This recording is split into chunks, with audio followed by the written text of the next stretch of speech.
And what about the murder itself? Did Culbertson, what was the effect of that on the craze, and did he take advantage of that? Of course he did. That was a great moment. He's looking to dramatize the game.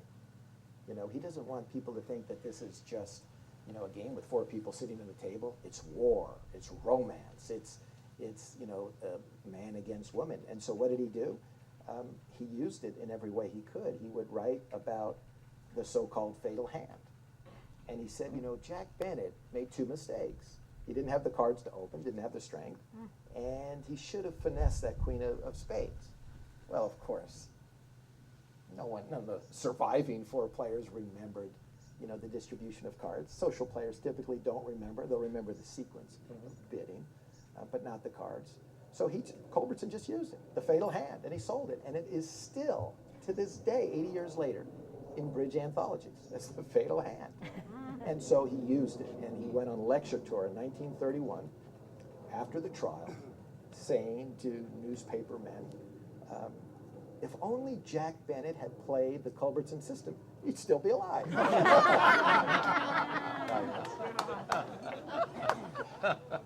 Well, over the last 3 years since we talked about the book the first time, I know that you do meticulous research. Did you learn how to play bridge? What was it like? Are you a convert? Do you get it? Do you understand the session? There's a couple questions there, so let me start with the research, and then I'll come back to the other. I do play bridge, not well. The research was fantastic.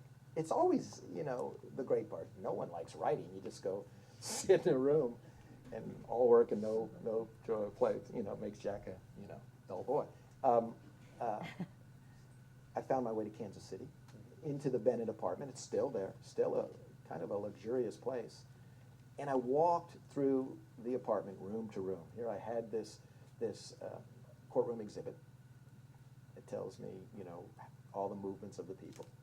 And so I remember going through that bathroom, and this was a very small bathroom where Jack looks and sees Myrtle coming right at him with that gun.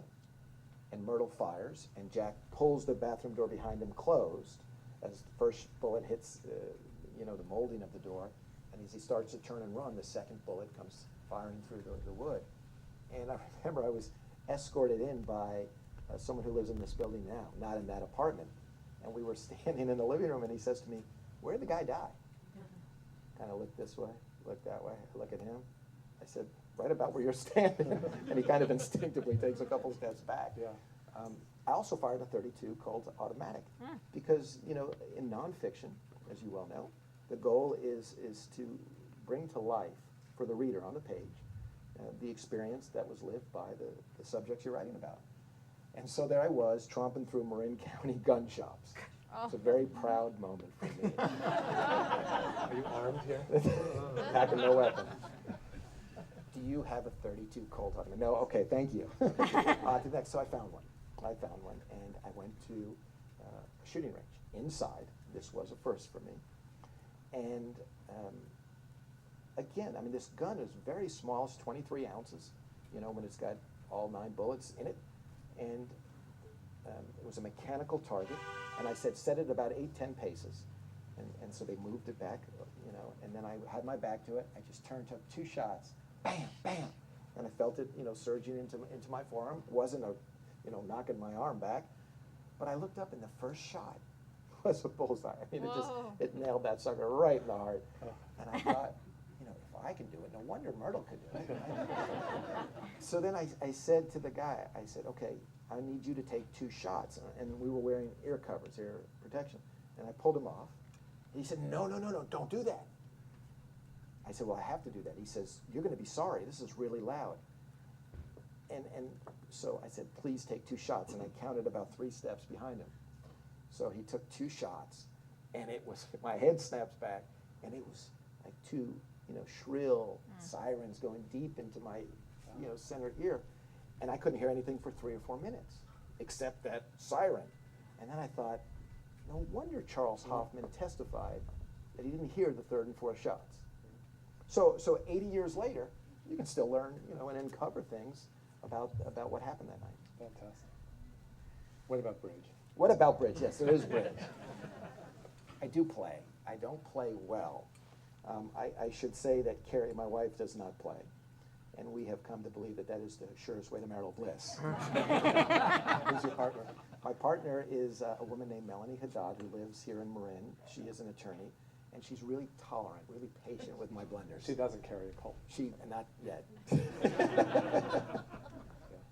So when you're talking about the 20s, it's possible that some of those people are still alive. Were they? Were any of them? Well, without ruining the story, what I can tell you is that Myrtle Bennett lived to the age of 96.